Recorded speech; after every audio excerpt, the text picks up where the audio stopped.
talking about how we mourn the heroes of our country and of our communities.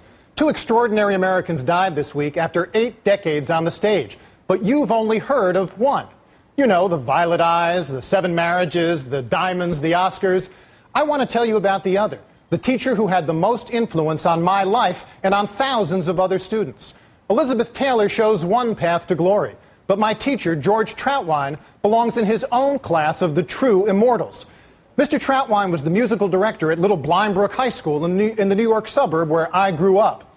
I know I haven't had much chance to sing and dance when I'm sitting in for Dylan, at least not yet.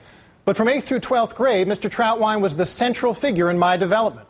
He was a larger-than-life personality who imbued in all of us an enduring passion for singing, performing, and theater.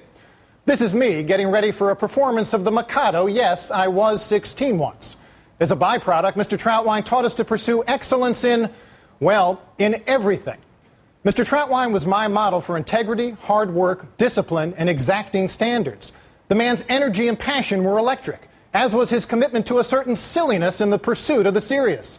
As he led us through productions of Where's Charlie?, HMS Pinafore, Carousel, and more, Mr. Troutwein also taught us the virtue of using a little borderline madness to get your way.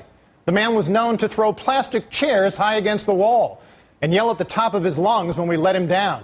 Tricks that have generally been dropped from the pedagogical playbook, but which certainly got our attention. "We go on" was his battle cry, a call to persist that rings down to this day. "Rude, crude, and unattractive" was his all-purpose critique of unacceptable team behavior.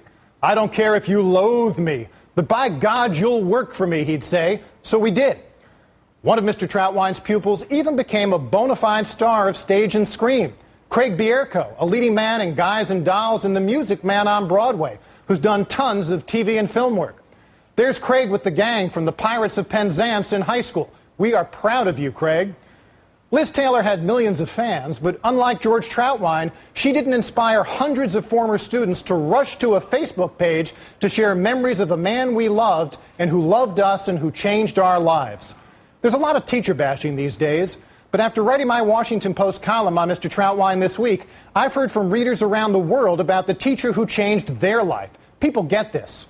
We live in an age of celebrity, and it's only natural that we reach for Netflix and toast Liz Taylor. But the legacy of a great teacher is different. Over the decades, not a month has gone by when I haven't thought of Mr. Troutwein with gratitude. His lucky students can't really miss him because he's always been with us and always will be.